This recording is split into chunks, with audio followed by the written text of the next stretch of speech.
Welcome to Breakthrough. I am your host, Sharon Joseph, and I am always excited to come to you live right here on Facebook and YouTube, where I bring you tips, tools, and insights for life. Today, I am concluding a series that I began a couple weeks ago on the power of a decision, of one decision. And I've been sharing my story of abuse in my marriage. Yes, I am finally able to say it without being concerned about anyone else and or still concerned about repercussions. However, I'm bold enough to talk about it because I believe I need to do this to heal myself and to help someone else live free and probably not die. This is really important. So I've been talking about the power of a decision, making a decision to leave an abusive relationship, or I'm sorry, I'm trying to fix my clothing right here just a little bit. And if it's going to show on one side, I want to make it show on the other side as well. So, how about that? Anyhow, the bottom line is I've been talking about this topic of abuse, and I wanted to conclude it by sharing some signs that you should look for. Did you know that domestic violence affects one in four? One in four. So every four women you see, one of them is being abused. And that's so difficult for me to even imagine. But after having been through it, I understand. At some point in one in four women's lives, they will be or have been abused. But it's been said that an estimated 70% of cases are unreported. So I think that basically emboldens abusers to keep abusing. And a girlfriend may leave and then he may get married. So the girlfriend was abused while she left, and then the abuser now married to someone else, and that person is being abused. But because they're married, they think that they need to keep taking it because, after all, that's their husband. And that is not true. Though every survivor's case is different, it's still important to understand firsthand what abuse looks like. You may be in an abusive relationship right now and sort of downplaying the abuse. I yeah, this has been a very difficult broadcast to do for me because I think I'm still dealing with some triggers of abuse, but that's a different topic. So, again, I'm your host, Sharon Joseph. I am the CEO of SAJ Consulting Services. I do business consulting, executive coaching, executive and uh, people coaching. And I also do training and development type programs. And I'll give you a brief recap of what we spoke about over the last couple of weeks. My greatest objective is basically to accomplish God's purpose for my life, and in the process, help others accomplish theirs as well. When it occurred to me that I may go to my grave sooner than or earlier than I believe God's or before God's purpose was accomplished, that really prompted me to make a very difficult decision. And that is, do I stay with someone I love and that's abusing me, or do I preserve my life for God's greater purpose and walk away? And that was difficult because, as a Christian, as you know, you are encouraged to be married, submit to your husband, and all those things. And I thought that's exactly what I did. I think I submitted so completely that it was easy for an abuser to continue abusing, if that even makes sense to you.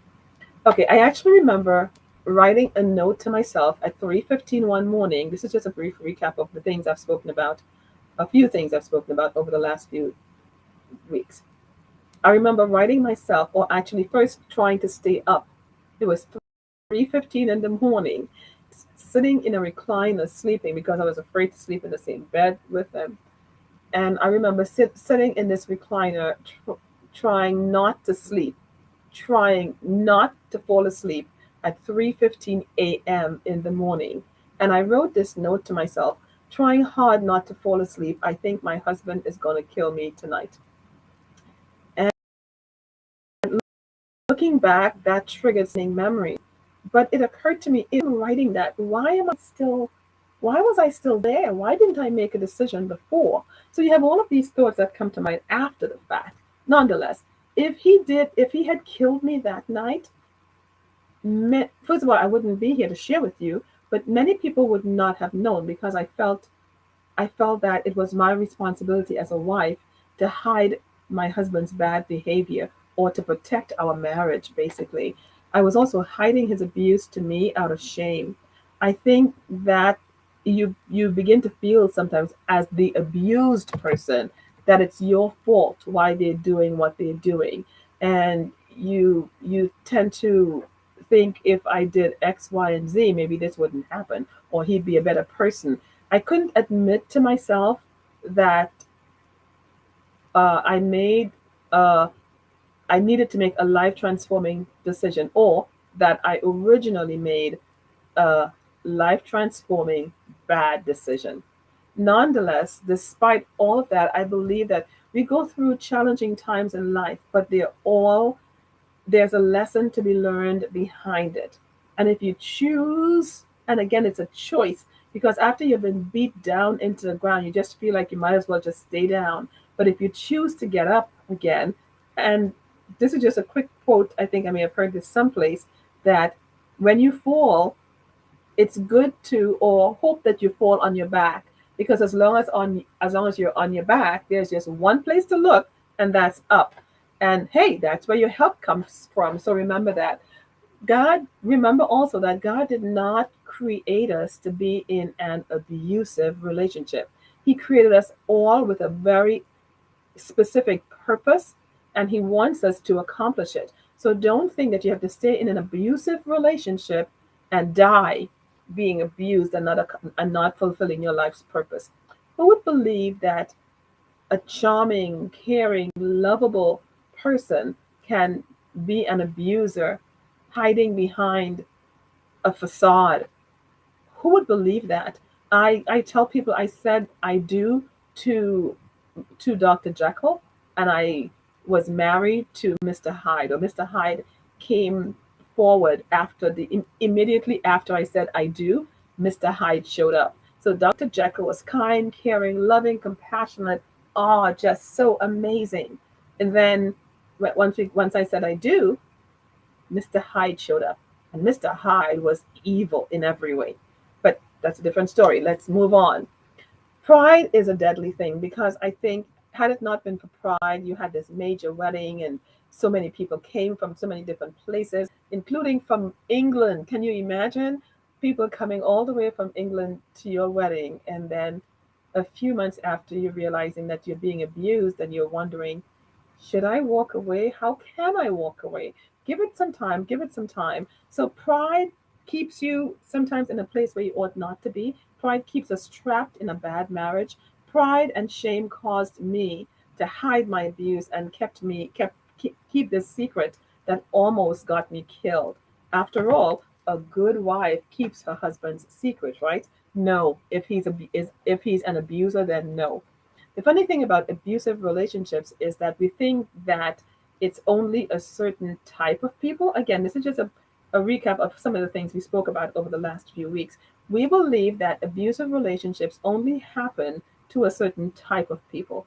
Well, they're uneducated. Well, she was too weak or too whatever we think, or not smart enough, or we have these ideas of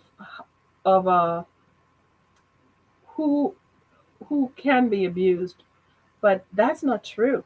Abuse comes in all forms, and I shared with you that I know an attorney, a judge, executives, and even a police officer. Yes, a female police officer who was in a severely abusive relationship where he almost tried to kill her, a police officer. So abuse has no respect for or education, which side of the track you were born on, the color of your skin, or anything like that.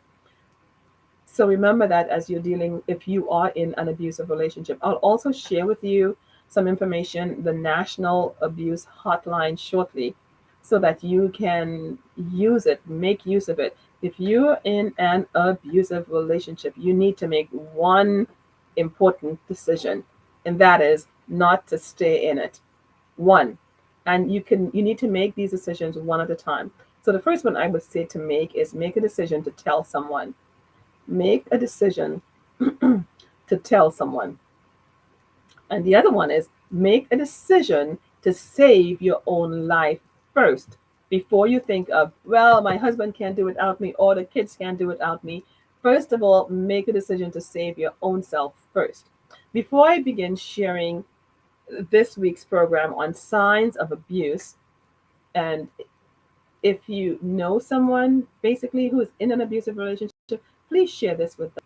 Please, please, please, if you're in an abusive relationship, I'll give you the number now actually. Share this program with them and help them save their own life. So here's the number. Get help. Get help. I'm not just giving this number just so you can have it. I'm saying get it and use it. So here's the phone number for the National Domestic Violence Hotline. It's 800-799-7233. 800-799-7233. 800-799 and 7233 spells out the word safe. So that's 800-799-SAFE. And in southwestern Pennsylvania area, the number is 724-562-7016. 724-562-7016 for the Southwestern Pennsylvania Domestic Abuse Hotline. Okay, so let's move into today's program. We're talking about the several signs of abuse, and I forgot to take note. There are several places online. Just check out YouTube or Google abuse or signs of abuse, and you'll see many of these. I'm sharing these with you because I've experienced all of the ones I'm about to show you. So here we go. First, understand that emotional abuse can be defined as any abusive behavior that includes many of the things I'm about to share with you. There are obvious forms of emotional abuse, such as yelling, insulting, threats, direct orders, and publicly embarrassing you, and so much more. It's easy to see when others are being emotionally abused, but sometimes it can be difficult to notice when you are being abused, especially when the abuse is indirect or subtle. Do you recognize some of the following signs of emotional abuse? Think about them as I share them with you. Tell me if you recognize them. Okay, so we're talking about abusive relationships, right? What does that look like?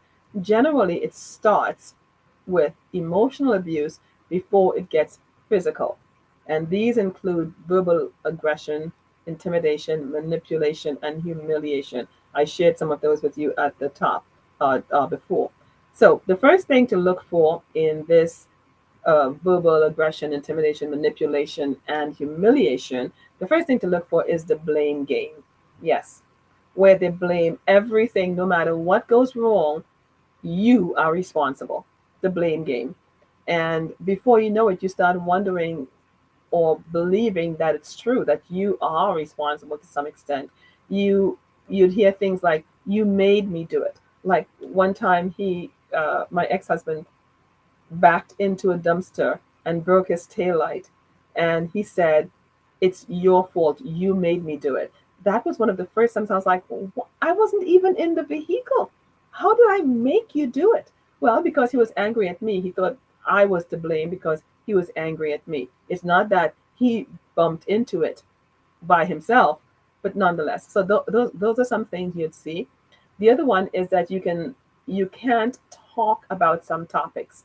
Like for example, if you talk about traveling for business or something like that, that's like a trigger that may cause a huge argument, and they may become enraged just at the fact of you talking about traveling for business. Leave me here. You're going to be in a different state by yourself. No, that type of thing. So you want to be careful of that. If you feel like you can't even go visit your family members, you feel like you're always walking on eggshells, basically, if you bring up which that particular topic.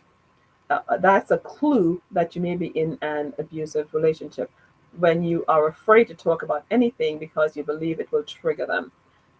The other one is number three. So I'm basically going through 14 signs, 14 or 15, I think.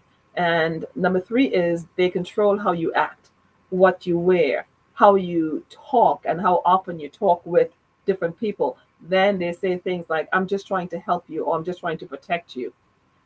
I was asked one day, why are you wearing a dress today? It was the first day of a really nice day of spring, and I've been wearing pants all winter, and I thought to myself, yay, it's spring, it's such a beautiful day, I'd wear a dress. And I was asked, why are you wearing a dress today? Who are you meeting?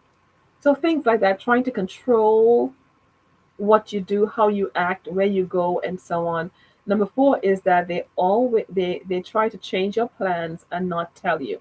Not try to, but they actually insert themselves, make you change your plans, or show up when they were not expected, and you eventually have to change your friends, have to change your plans because of them. For example, if you say, I'm going out with a friend tomorrow, they'll show up at that very time, or it may be on your calendar, or you may just be talking and they hear about it, and they'll show up at the very time that you're about to go out with this friend, and then you feel guilty, and then they encourage you to cancel, or your friend feels guilty, and then they cancel or something. Or another big uh, what is it thing to look for in this one is when you, let's say you have a girls night out, and they show up or insist that they must go with you on a girls night out.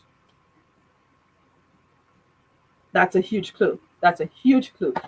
A huge sign that this person may be a controller and abuser. So be mindful of that. Another thing is, let's see, this, I believe it's been said too, that that's a way of them exerting control over you and making you dependent on them, where you make plans only because they are aware or agree to whatever plans you're making, or your plans are with them. So be mindful of that. If you find that you're dating or you're with someone where you cannot make your own plans, you have to be completely dependent on them all the time, then that could be a sign of abuse, especially when you're not married to them. When you're, obviously, if you're married and you have kids and commitment and so on, yes, you need to coordinate your schedules.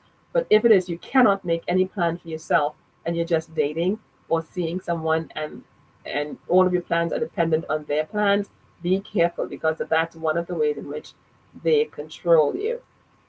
Number five, emotionally, they are emotionally unavailable or unstable, but not in a strong enough way where you can feel threatened or you feel like you're not cared about. Or sometimes they're emotionally available, and the very next 5 minutes later, they're not. So they can be hugging you now and pushing you away 5 minutes later. Be mindful of that, because, and then when that happens too, they deny it. They tell you, well, oh, that's just your mind. No, I'm here. I'm always here for you. And they doubt their unavailability. Just amazing. Number six is they say hurtful things. Hurtful things, knowing that it will hurt you, and then tell you something like, you are too emotional, or you are too sensitive, or you are too many other things. And that's a sign of manipulation and control. So be mindful. They expect you also, number seven is that they expect you to read their minds. Yes. Or throw temper tantrums like a child when they don't get their way. They're immature mentally, but you don't always see it initially. It's only in like certain situations, when something specific happens, you realize, did he expect me to read his mind? No, that's not the way adults operate. Adults operate by communicating their thoughts, because we cannot read someone else's mind. Don't forget, when someone wants you to assume, or they assume that you know, just remind them, do you know, if you add another S to assume and you separate what it spells? ASS, you, me. So when you assume, you make a ASS out of you and me. So think about that the next time someone is trying to make you think that, or assuming that you should know what they're thinking. In a relationship, in a mature relationship, people discuss things. So remember that. Number eight is that they ignore your feelings. They do not recognize when something was said or done to hurt you. And that they may again tell you that you too is sensitive, right? But and you start doubting, am I really maybe I am too sensitive. Maybe he's right. Instead of understanding that, wait a second, this did hurt. This really hurt my feelings. They just ignore your feelings as if it doesn't matter. So be mindful of that. If you're in a relationship and you're finding these sort of signs, be aware of them. Okay, if you're now joining me, thank you for joining me. This is Breakthrough, where I share tips, tools, and insights for life with you. And today I'm sharing tips, tools, and insights about dealing with abusive relationships and mainly the power of a decision. Now, I am a professional speaker, executive coach, trainer, and business consultant. And despite all of that, and this is something I've been doing for a long time, worked on Wall Street, had an amazing career, done mergers and acquisitions. I mean, I have done a lot. That's not the reason I'm sharing this with you. I'm sharing it with you to say I'm relatively intelligent and I have been in an abusive marriage. My point is, you don't have to be uh, stupid to be in an emotionally or an otherwise abusive relationship. You don't have to be anything. You just have to be human and in that relationship with an abuser, and they will abuse you. So be mindful of that.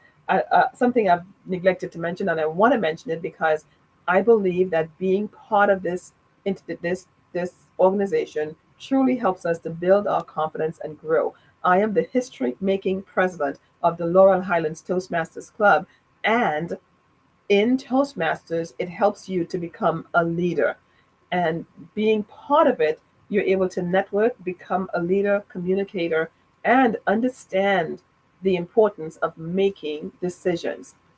Again, we're talking about the power of a decision today. And that decision I'd like you to consider is consider making a decision to leave an abusive relationship. If you see yourself in any of the scenarios in which I've been sharing with you, you may be in an abusive relationship and you may need to make a decision. Need help? Whatever state you're in, you can call the National Domestic Violence Hotline at 800 799 SAFE, SAFE, 800 799 SAFE. Those numbers translate to 800 799 7233. 800 799 7233.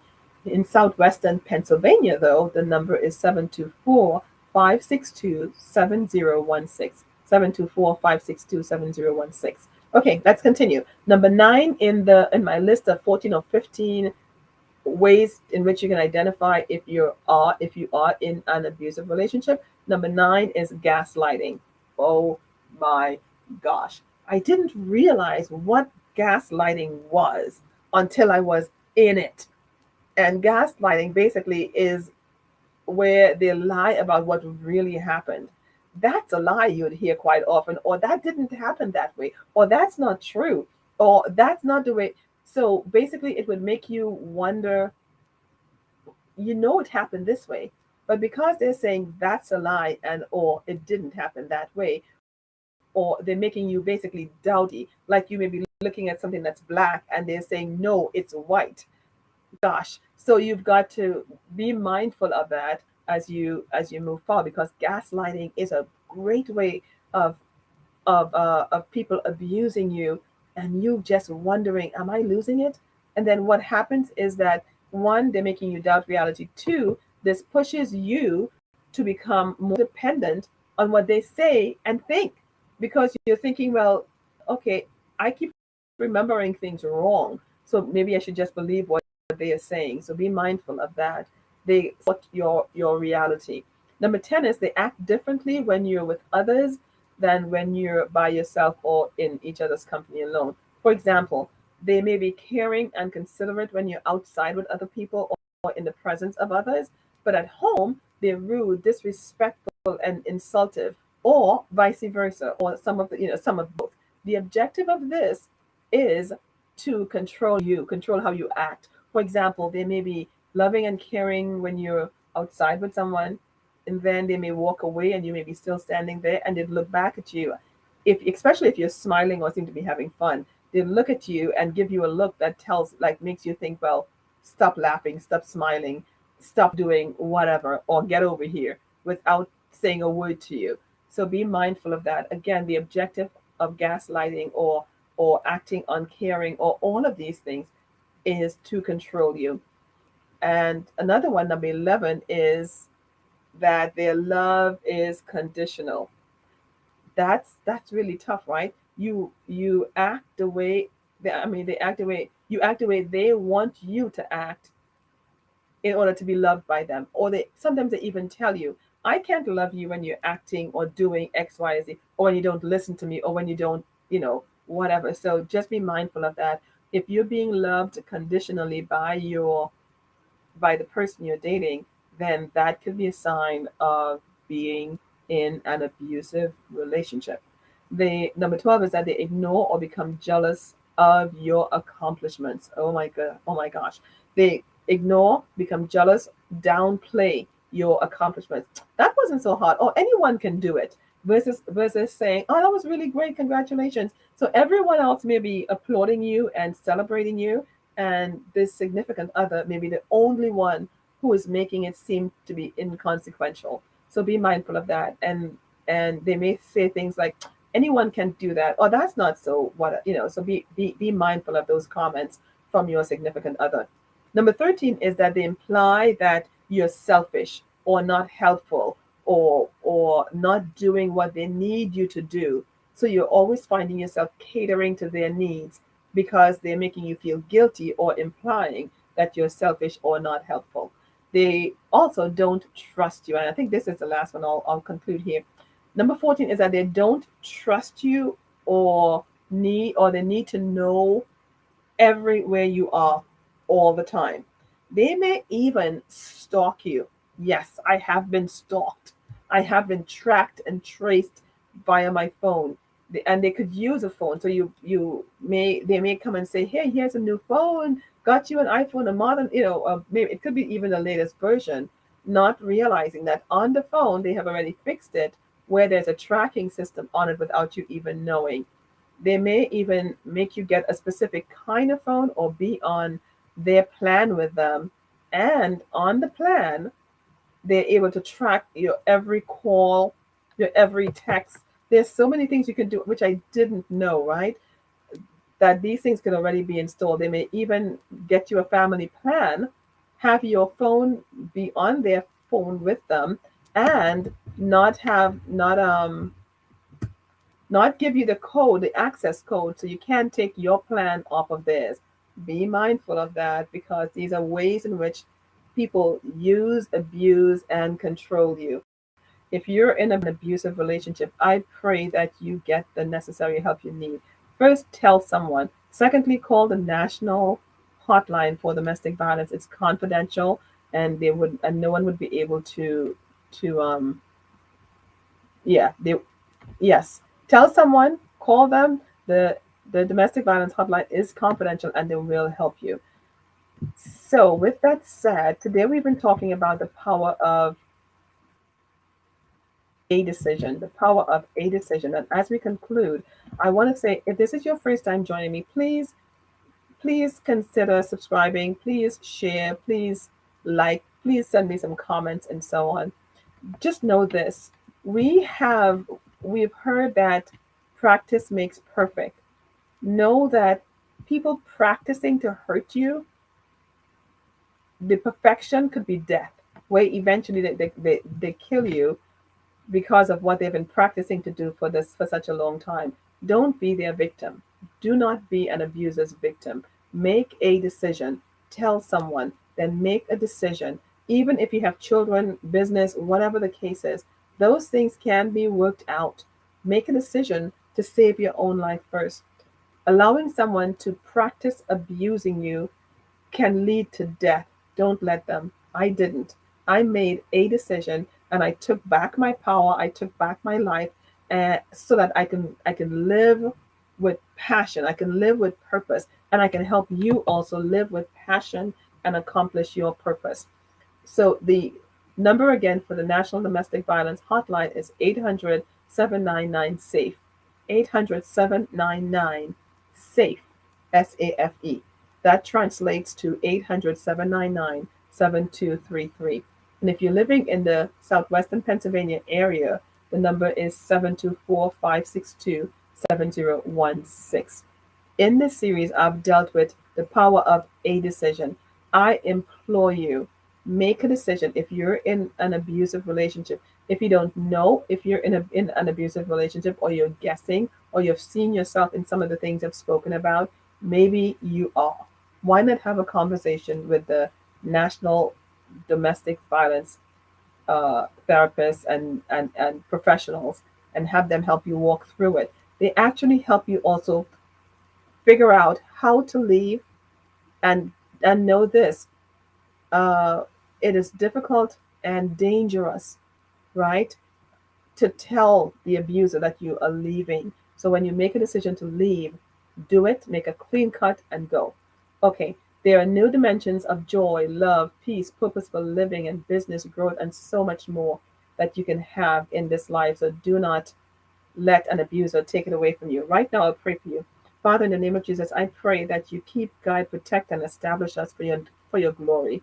Those who are in an abusive relationship, give them the power, give them the confidence they need to make one single decision to leave in the name of Jesus. I pray. Bless their families, touch, heal, and deliver. Help them to get to know you better. In Jesus' name, amen. So until next week, at this time at 7 p.m., see you then. Be blessed and get help. 800